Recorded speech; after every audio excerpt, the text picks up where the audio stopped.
আসসালামু আলাইকুম। আপনারা কেমন আছেন? নিশ্চয়ই ভালো আছেন। দেখেন কি সুন্দর হয়েছে, ফলের ভারে একদম ডাল ভেঙে পড়ার অবস্থা।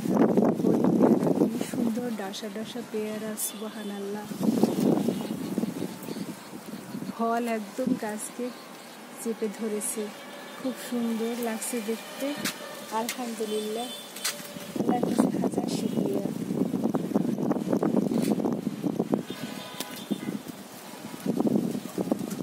মানুষের চাপ দেওয়া মানে বিবেক হত্যাকারের চেয়েও ভয়ঙ্কর হয়। এরা মানুষকে জীবন্ত লাশ করে ফেলে। কিন্তু দেখুন, এই যে গাছপালা, ওদের টেক কেয়ার করা হলে ওরা ঠিকই কত সুন্দর ফল দেয়, আলো বাতাস অক্সিজেন পাচ্ছি। ওরা তো আসলে ক্ষতি করে না, প্রকৃতির সাথে একদম মিশে গেলাম। ওরা আমাকে ভীষণ ভীষণ শান্তি দিল।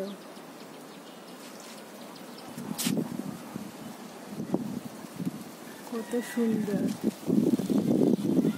প্রকৃতির সাথে থাকি, তাই কোনো অসুবিধা নেই, ভালো আছি, সুস্থ আছি, শান্তিতে আছি। খুব লোভনীয়। আপনাদের কার কার পছন্দ পলি পেয়ারা খেতে আসুন। কি সুন্দর বাতাসে গাছ দোল খাচ্ছে, মাশাআল্লাহ। আর দেখুন আষাঢ়ের আকাশ কেমন হচ্ছে, সুন্দর লাগছে না? এই গোড়া থেকে শুরু হয়েছে এই যে গাছ, এটা কি বলে, গাছ ফুরে নাকি, গাছ থেকে আবার একটা ডাল বের হয়ে কি সুন্দর হয়েছে, দেখার মতো। সুবহানাল্লাহ।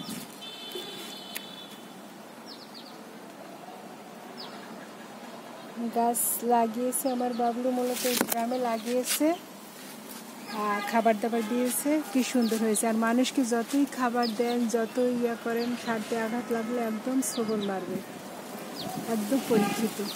আর গাছ কত অক্সিজেন দিচ্ছে আমাদের, কত সৌন্দর্য বেড়ে যায় গাছের কাছে আসলে, খুব ভালো লাগে।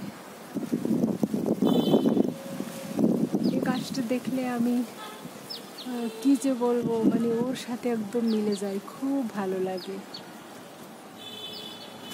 ছাদ বাগানে পেয়ারা, তাও আবার এভাবে পেরে পেরে খাবো। সবগুলো সম্ভব হয়েছে আমার বাবলু সোনার জন্য। আমার বাবলু সোনা, সে অনেক পরিশ্রম করে, অনেক দুঃখ কষ্ট হতাশা মানুষের থাকে, কিন্তু তারপরেও এগিয়ে যেতে হবে। সবাইকে অসংখ্য ধন্যবাদ দেখার জন্য। ভালো থাকবেন, সুস্থ থাকবেন। আল্লাহ হাফেজ।